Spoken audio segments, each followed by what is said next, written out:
saludo con mucha alegría, amor y paz para todos nuestros televidentes.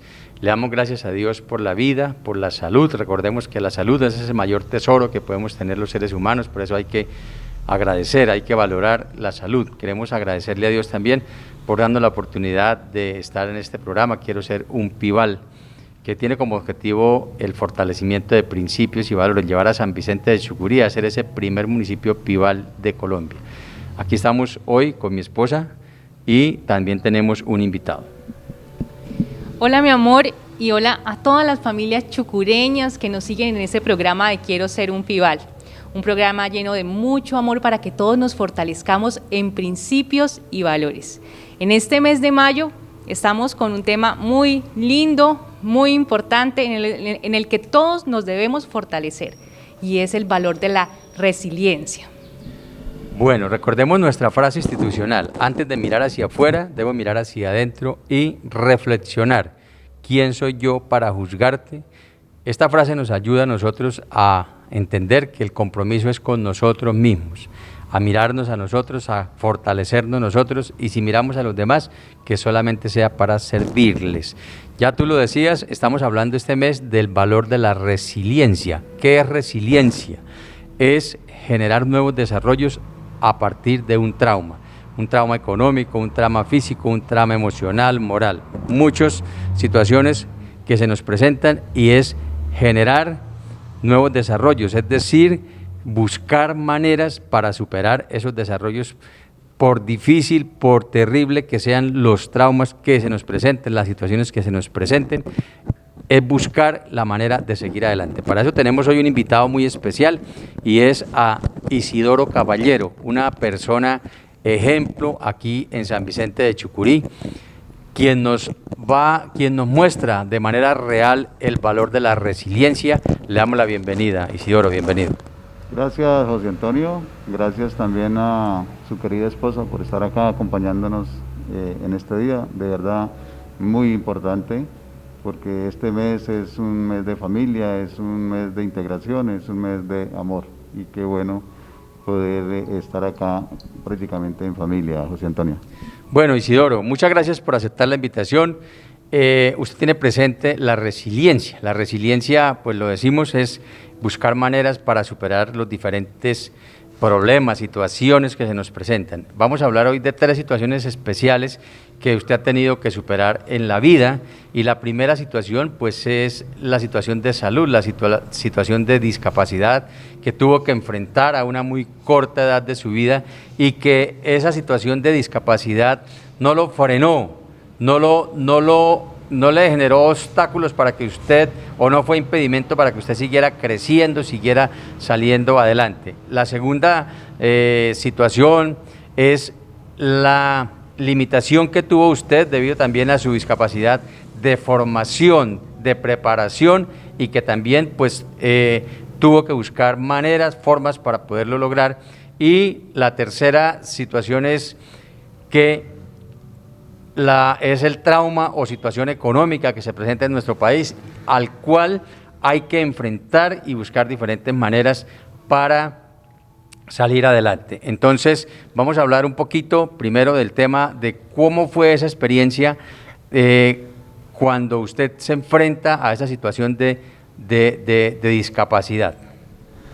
Bueno, José Antonio, es muy importante estos 3 aspectos que me han pasado en la vida, porque de cierta manera ha permitido que esas situaciones me formen como persona. O sea, si no hubiera sido por esas situaciones, posiblemente hoy en día pues no sería la persona que soy. Teniendo en cuenta que soy una persona totalmente de origen campesino, que no tuve la oportunidad de estudiar, pero a raíz de haber sido pues víctima de ese conflicto armado que vive Colombia, y que hoy, después de 45 años, seguimos todavía en el mismo tema, porque hace 45 años estábamos en conflicto, y a estas alturas todavía seguimos con el mismo discurso y seguimos con la misma filosofía, y la verdad esto no ha cambiado. Pero ¿qué ha pasado con este proceso que ha tenido Isidoro? Pues a la edad de 15 años quedé con la discapacidad, y aquí hay un tema muy importante, José Antonio, que quiero y también quiero pues transmitirlo a toda la audiencia, de todas las personas que ven este programa, y es que para que la resiliencia se haga una realidad y para que una persona pueda superar cualquier trauma o cualquier situación, lo primero que hay que hacer es un tema de aceptación. Si yo no acepto la condición que tengo, ¿cierto? Y la entiendo y la comprendo, difícilmente voy a poder salir adelante. Me voy a quedar en el discurso del que yo no puedo, en el discurso de que por qué me pasó a mí, en el discurso que porque soy de malas, ¿sí? Entonces, la invitación es que para yo poder poner en práctica la resiliencia, definitivamente hay que hacer un proceso de aceptación. En el momento en que Isidoro aceptó de que ya no volvía a caminar, a partir de ahí inició un proceso de rehabilitación integral. Isidoro, una pregunta. En ese momento, recordemos un poquito como lo inmediato, ¿sí? En ese momento donde usted a los 15 años le dicen que no va a volver a caminar, porque de pronto hay muchos tropiezos o muchas enfermedades que no dejan secuelas tan marcadas de por vida. La secuela de ese accidente que usted tuvo, pero es una discapacidad que ya le impide la movilización. En ese momento, ¿cómo fue ese impacto que usted sintió en ese momento y qué fue como que lo que usted de qué se llenó? ¿Cuáles fueron esa fuerza que usted sacó para decir lo que usted acaba de decir? No, voy a salir adelante, voy a aceptar esa situación y voy a surgir. Sí, no es fácil, la verdad no es fácil porque yo vine a saber que quedaba en silla de ruedas después de los 3 meses de haber tenido la situación, porque los médicos no me lo dijeron, me di cuenta por la historia clínica y por el tema de que pues no evolucionaba, ¿cierto? Entonces me di cuenta después de los 3 meses y claro, eso viene un proceso de trauma muy fuerte, psicológico, viene el dolor, la rabia, todo ese tema de aceptación pues no es fácil, pero definitivamente en ese momento pues uno tiene que reconocer pues que ya no hay más nada que hacer, ¿cierto? Y hay que entender es que la vida continúa, las cosas continúan, y si yo quiero seguir haciendo parte de esa vida, pues lo que tengo es que reinventarme, ¿cierto? Adaptarme a esa nueva vida y hacer y sacarle provecho a lo que me queda, ¿verdad? Porque a veces las personas sueñan con alcanzar lo que no pueden, ¿cierto? Entonces, por ejemplo, si yo me pongo a soñar que quiero ser futbolista o que quiero ser un atleta, pues eso es engañarme yo porque realmente no lo puedo hacer, hay que reconocer y aceptar esa situación, pero sí puedo hacer cualquier cantidad de cosas que lo puedo hacer y que lo he demostrado que se pueden hacer. Bueno, muy importante la conclusión que nos permite sacar Isidoro, y es el aceptar, el entender, el comprender que ya tiene que vivir una vida diferente, pero el hecho de haber vivido esa situación tan terrible no fue el impedimento para que él dijera, no, tengo que reinventarme, tengo que salir adelante con mi vida. Entonces, es un ejemplo muy importante de resiliencia, y es como cuando nosotros hablamos del sufrimiento que tuvo Jesús frente al sufrimiento que nosotros llevamos en la vida. No es ni siquiera comparable. En este caso de Isidoro, vemos también que fue una situación muy difícil, y nosotros en muchas oportunidades tenemos situaciones que se nos echan del trabajo, que tenemos por ahí una situación económica y creemos que nos vamos a morir y ahí acabamos nuestra vida y no somos capaces de salir adelante. Por eso este ejemplo vivo, real, aquí en San Vicente de Chucurí, de una persona que tuvo que enfrentarse a la realidad de no poder volver a caminar. ¿Cómo podemos, Isidoro, darle un mensaje importante, sobre todo a los muchachos, a los padres, a las familias, para que apliquemos de una manera real, de una manera precisa, este valor de la resiliencia? José Antonio, esto es muy importante porque pues hay que seguir algunos pasos, ¿sí? Lo primero que hay que entender es quién quiero ser, ¿cierto? O sea, ¿qué quiero hacer yo en la vida? De acuerdo a mi entorno, de acuerdo a mi capacidad, de acuerdo a mis posibilidades, ¿qué es lo que yo quiero hacer? ¿Cierto? Y a partir de ahí, empezar a trabajar para lograr esas metas y para lograr esos objetivos. Entonces, la invitación a los jóvenes es que tengan un proyecto de vida, ¿cierto? Es decir, ya a partir de los 10, 11, 12 años, 15 años, ya la persona debe tener la idea de qué quiere ser en la vida de acuerdo al contexto donde estamos, porque es que a veces nosotros los seres humanos queremos progresar o queremos superarnos, pero que nos coloquen todo en bandeja de plata, ¿cierto? O sea, que si yo pudiera estudiar, si yo pudiera hacer, si a mí me dieran, si a mí me apoyaran, ¿cierto? Y resulta que en ese esperar se nos pasan los días, los meses, los años y nunca logramos o nunca llegamos a ninguna parte. Entonces, la invitación a los jóvenes es que se autoanalicen internamente, ¿cierto? Y analicen qué quiero hacer en la vida. Quiero ser un médico, quiero ser un comerciante, quiero ser un industrial, ¿cierto? Quiero ser un chofer, porque todas las profesiones son dignas, ¿cierto? Para un ser humano, siempre y cuando se hagan en el marco de la responsabilidad y se hagan de manera profesional. Entonces, la invitación es que a los jóvenes especialmente se descubran qué les nace, qué quieren hacer, ¿cierto? Porque no hay cosa más hermosa de uno hacer lo que le guste. Por ejemplo, a mí el tema de los chocolates, que vamos a hablar ahorita. A mí hay veces, ustedes pueden pasar a veces a las 10, 11 de la noche y ven la luz prendida, porque yo estoy fregando ahí con mi chocolate, ¿cierto? Haciendo caramelos, inventando fórmulas.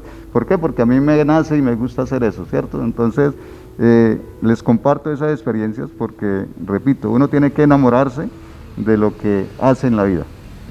Eso que dice Isidoro es muy importante, que los padres descubran qué es eso que apasiona a los hijos y los apoyen para lograr esos metas y esos sueños.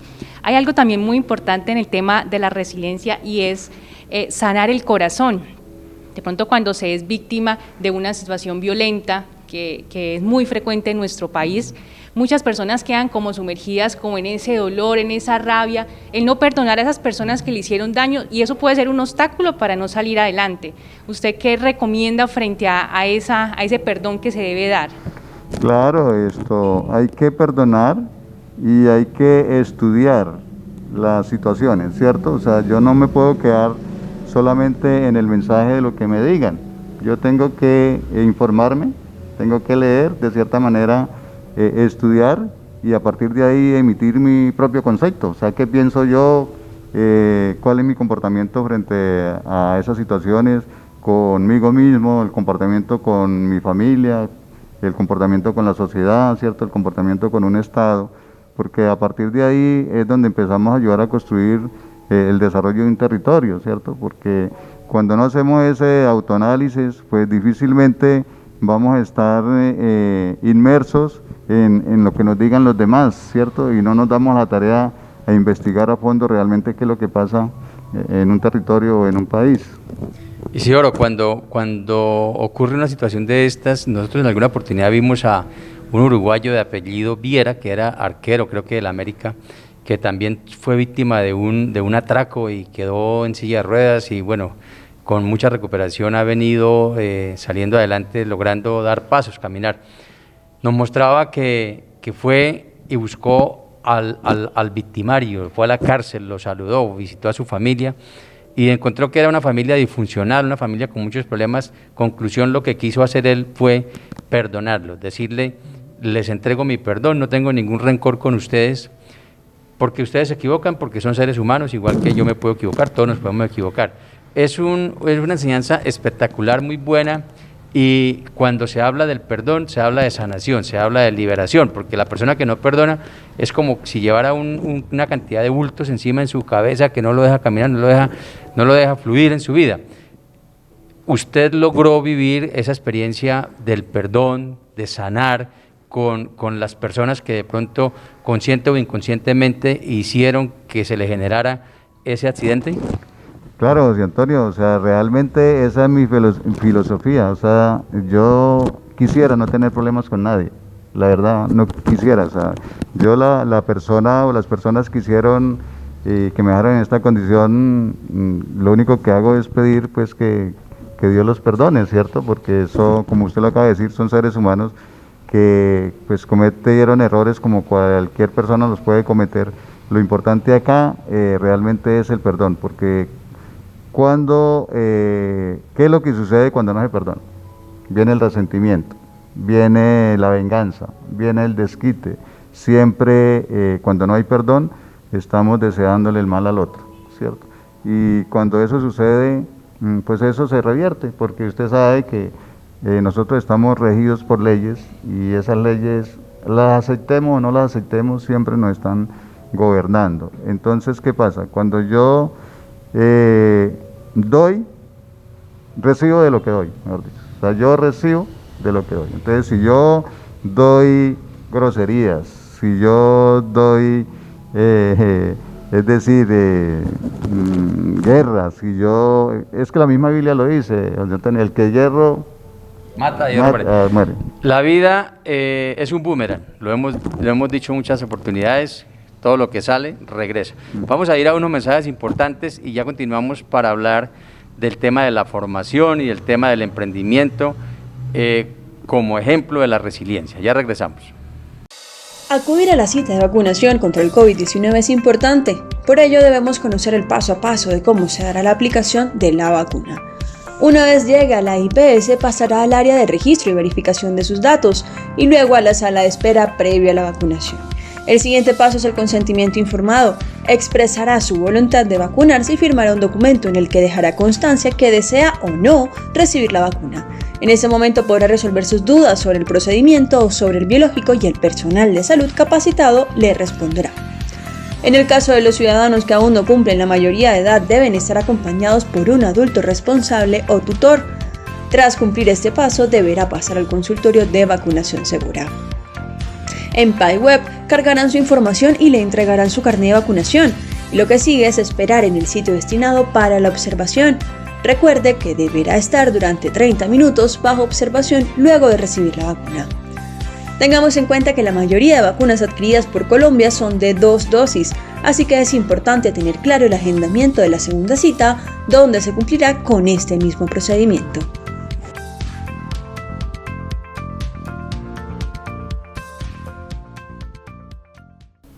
Gracias por continuar con nosotros aquí en Quiero Ser un Pibal. Estamos hablando de la resiliencia. En este día con un invitado muy especial, con Isidoro Caballero, que nos cuenta esa historia de vida inspiradora, porque realmente eso es lo que nos tenemos que llenar de vidas inspiradoras, que nos hagan como cambiar esa mentalidad que tenemos y que nos hagan salir adelante venciendo todas las dificultades que tenemos. Isidoro, esa nueva condición que usted tuvo, esa discapacidad que se generó, ¿ha sido un obstáculo o le ha generado a usted, al contrario, una herramienta para salir adelante? A ver, primero quiero decirles que sí se puede. Mientras la persona quiera, sí se puede. Y son cosas que para mí son muy importantes porque cada vez que hay alguna situación dramática o alguna situación bastante compleja, difícil, yo lo que hago es aceptarla, mirar y de cierta manera sacarle el provecho realmente. Por ejemplo, el caso de la discapacidad. En el caso de estar en una silla de ruedas, pues la verdad yo le saco provecho.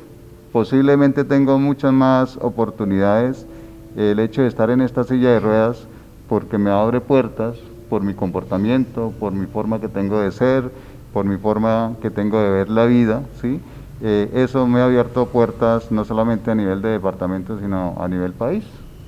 Claro que sí, vemos también un ejemplo que me gusta mucho, a veces esas personas que tienen una discapacidad y se dedican al deporte, ¿sí? Después, listo, se dedicaron, supongamos, a la natación y conocen el mundo a partir de esa discapacidad les permite conocer el mundo. Entonces, lo que de pronto otra persona que no haya superado ese obstáculo se quedó en casa, de pronto triste, no hizo nada, y hay personas que dicen, no, yo sí puedo, a mí me gusta el deporte, yo en esta nueva condición puedo practicar el deporte, y terminan en olimpiadas a nivel mundial, disfrutando también, porque igual quiere decir que con esa nueva condición puede llevar una vida totalmente plena, y que muchos, cuando estamos completicos, no somos capaces, y esas personas nos demuestran que con una discapacidad pueden hacer muchísimas cosas. Claro, nomás acá en Santander tenemos a Moisés Fuentes, que es un gran amigo, 2 veces campeón paralímpico, ¿sí? Mundial, y que somos grandes amigos, y precisamente Moisés la pasa dictando conferencias precisamente por su proceso de rehabilitación, habilitación y de superación que ha tenido, porque él era también o es una persona de origen campesino. Bueno, Isidoro, nosotros como seres humanos y sobre todo en este programa tenemos claro que para lograr el éxito se tiene que ir de la mano de Jesús y María, siempre se tiene que tener presente a Dios, Padre Creador, y siempre pedimos la inspiración, la gracia del Espíritu Santo. Para usted superar todas estas situaciones, ¿ha sido importante esa presencia divina en su vida? Claro, uno tiene que ser 100% espiritual. Cuando uno no acepta la realidad de que existe un creador, de que existe alguien que es dueño de la vida, ¿cierto? Pues difícilmente nos podemos superar, porque entonces de cierta manera no le damos valor a la vida. Cuando negamos la presencia de Dios, ¿cierto? Cuando negamos la presencia de esa parte espiritual, pues difícilmente podemos aceptar de que nosotros somos seres humanos que nos podemos rehabilitar, que nos podemos superar, porque tenemos un guía, porque tenemos a alguien que nos motiva, ¿cierto? Eso es muy importante, José Antonio. Yo pienso que aquí, hablando un poquito diferente, ha causado mucho daño, por ejemplo, el hecho de quitar las cátedras en los colegios, la parte de religión, ¿sí?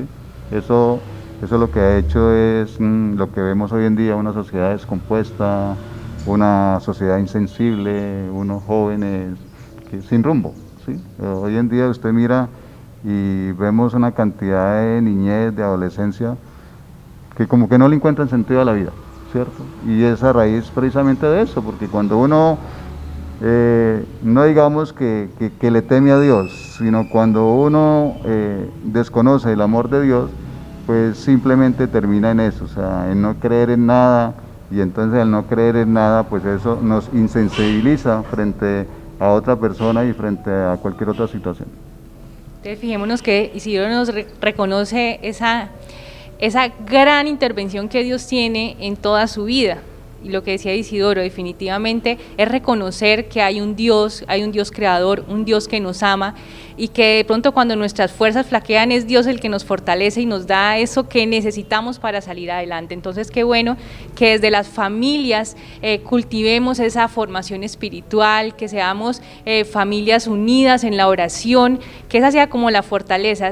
Dice que la formación principal se da en la casa, entonces las casas son los principales, la iglesia doméstica son las familias, y ahí es donde se debe cultivar en los niños esa espiritualidad.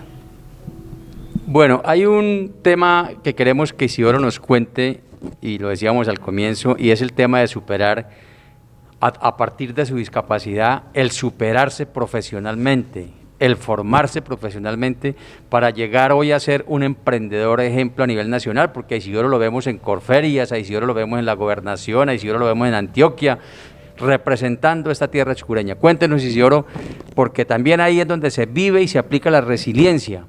Hay muchas personas que dicen, yo no estudié porque, y nos quedamos en las excusas. ¿Cómo fue esa experiencia de superación a partir de una situación de discapacidad y de tantos obstáculos en la vida, pero que usted dijo, no, vamos a echar para adelante? Sí, José Antonio, pues es un poco larga, pero lo voy a resumir. La verdad, yo estudié electrónica, sí, estudié electrónica, y le voy a decir por qué estudié. Resulta que cuando yo estuve en el González Valencia en Bucaramanga, a mí me llevaron un radio. Yo era pues un niño de 15 años, yo no había visto la televisión, o sea, no conocía una imagen, un aparato que saliera un matachito allá. Y me llevaron un radio pequeñito, y yo allá acostado en la cama lo miraba porque escuchaba que eso hablaba, ¿cierto? Que las personas hablaban. Yo decía, pero esta vaina, ¿por qué habla? O sea, me quedó esa cosa que por qué ese caja hablaba, y yo lo desarmaba y le veía ahí como lentejas, como frijolitos. Yo decía, ¿esa vaina qué es? Porque de ahí me nació la inquietud, y después que salí ya de un proceso de rehabilitación que duró alrededor de 11 meses larguitos en el González Valencia, en el segundo piso, entonces tuve la oportunidad y me tocaba, porque no tenía más que otra cosa que hacer. Entonces yo tuve la posibilidad de aprender zapatería, confecciones, o sea, sastrería y electrónica. Entonces me enfoqué por la electrónica precisamente por la inquietud de saber por qué esa caja hablaba, ¿sí me entiende? Y de ahí empecé a estudiar en el Instituto Marconi de Bucaramanga. No fue fácil, la verdad es una historia bastante compleja, porque imagine, la electrónica está basada en electrones, en protones, en neutrones, en lagunas, bueno, una cantidad de cosas, términos que yo nunca en mi vida los había oído nombrar. La verdad, allá era por semestres, 4 semestres, 2 años, el primer semestre saqué 0, porque yo no entendía qué era eso, o sea, yo no entendía qué era eso. Resulta que el segundo semestre ocupé el primer lugar porque el segundo semestre era práctico, entonces me entregaron todo el kit para que armara, y claro, como yo no tenía más que hacer, pues yo armé eso a la perfección, y gané el primer puesto. A partir de ahí el profesor, mejor dicho, se emocionó que terminamos montando un taller con el profesor, ¿sí? Porque yo fui más práctico, pero seguí estudiando la teoría, entonces aprendí muy bien la electrónica, la verdad. Hoy en día, José Antonio, todavía yo me quedo aterrado que van ingenieros electrónicos a preguntarme en cosas. Yo digo, pero ¿usted no estudió una ingeniería electrónica? Sí, pero es que, ¿cómo es esto? ¿Cómo es lo otro? Porque yo diseño circuitos, yo hago circuitos, yo hago muchas cosas de la electrónica porque entiendo perfectamente o aprendí muy bien la teoría y la práctica, ¿sí? Entonces esa profesión me permitió ser muy autosuficiente. La verdad, esa es la profesión que me permitió ser autosuficiente. En los años 98 que empezó el programa de desarrollo y paz con el tema de núcleo de pobladores acá, un grupo de profesionales conocieron mi experiencia y me dijeron, no Isidoro, usted no puede seguir acá encerrado, usted tiene que salir a contar su historia de vida porque hay muchas personas con discapacidad encerradas en las casas que son un problema para la familia, incluso un problema para la misma sociedad. Usted tiene que salir a contar su experiencia. Pero a partir de ahí empecé a salir y a capacitarme en el tema como liderazgo, porque cuando yo no entendía el tema de liderazgo. Y empecé con un proceso de 12 años en el tema de liderazgo y me formé y bueno, eso me dio la oportunidad de conocer el país e incluso otros países en el marco del tema de discapacidad. No, excelente esa experiencia que nos está contando aquí Isidoro, de esa superación, de ese lograr, como usted dice, un medio para subsistir, para decir, no, yo soy autosuficiente, puedo ejercer esta profesión, hacerla muy bien, incluso mejor que muchos ingenieros que van a la universidad. Entonces, excelente. Y también ese tema de liderazgo también es ejemplo. Sí, desde la discapacidad lograr ese liderazgo, ese reconocimiento a nivel nacional, pues es excelente. ¿Y en qué momento, Isidoro, usted ingresa a lo que lo conocemos en este momento, a ese manejo del chocolate, a esa empresa de chocolate? ¿En qué momento usted se decide? Bueno, eso más o menos a la par del tema de liderazgo, en el 98-99, cuando empezaron a dictar las capacitaciones en la región del Programa de Desarrollo y Paz, a través del núcleo de pobladores y donde decían el gran potencial que tenía esta región en desarrollarse precisamente en transformar los productos. Entonces yo empecé a analizar, oiga, sí, que la capital nacional del cacao, pero a la final acá no tenemos nada, o sea, y siguen que mejorando cultivos y mejorando granos y bueno, haciendo toda una cantidad de procesos, pero nadie se está dedicado a transformar, a darle un valor agregado. Entonces aprendí a hacer eso y como que fueron de la mano, tanto el tema de liderazgo con el tema de chocolate, porque ¿qué es lo que pasa? El proceso que yo tuve de formación en el tema de liderazgo se manejó en 4 o 5 componentes con el programa Semillas de Esperanza de la Fundación CIRE en Bogotá, que es una de las fundaciones que ha manejado el tema de víctimas de minas antipersona durante hace muchos años, y tuvo un programa precisamente que se llamó Semillas de Esperanza y tenía una parte que se llamaba Buscando Líderes Regionales, que de hecho empezó acá en San Vicente con 5 municipios, empezó Río Negro, Betulia, Zapatoca, El Carmen y San Vicente, y el primer taller se hizo acá. Entonces, a partir de ahí yo me vinculé a ese proceso y ese programa manejaba 5 componentes. ERM, que es Educación en el Riesgo de Minas Antipersonas, que eso me dio la posibilidad de trabajar en varios departamentos. De hecho, en el departamento del Cesar en el 2010 yo hice un ejercicio de ERM en 25 municipios, ¿sí? O sea, lideré ese proceso. Otro componente era el tema de integración, que tenía que ver con todo el tema organizacional. Otro proceso también era el tema de liderazgo y el otro era el tema de comunicación. Entonces, esos componentes me permitieron pues capacitarme para hoy en día poder entender todas estas cosas. Bueno, el tiempo es muy corto, Isidoro. Nosotros queremos hoy darle muchas gracias por haber aceptado la invitación y en nombre de todos los chucureños darle gracias a usted por esa resiliencia, por ese ejemplo de resiliencia y por ser un representante de esta tierra chucureña a nivel nacional y a nivel internacional. Le deseamos que de la mano de Jesús y María usted siga adelante y sobre todo que ese ejemplo suyo llegue a muchos hogares, a muchas familias para que todos tengamos presente que sí se puede. Claro que se puede, José Antonio. Y lo más importante, ahorita inicia un proceso con una empresa de exportación a nivel internacional. Esta semana iniciamos el proceso, que es bien interesante. La verdad ya empezamos a sacar productos de tipo exportación y ya los estamos procesando acá en San Vicente. En su momento vamos a hacer el lanzamiento. Pues espectacular, está hablando aquí Isidoro ya de exportación, magnífico que sea un ejemplo a seguir para las demás personas que están con sus empresas aquí con los productos derivados del cacao. Muchas gracias Isidoro, lo que decía José, son ejemplos de vida, ejemplos que nos motivan a seguir adelante, a superar los obstáculos. Estamos en el mes de mayo, recuerden allá todas las familias estamos en oración, sigamos en oración por el fin de esta pandemia, para que vuelva la paz a este país, para que se restablezca como esa paz que necesitamos tanto y sobre todo en las familias y en los corazones de todos los colombianos. Recuerden tener un corazón alegre y feliz y siempre sonreír. Vamos a seguirnos cuidando, a seguir siendo responsables. Chao, chao, muchas bendiciones.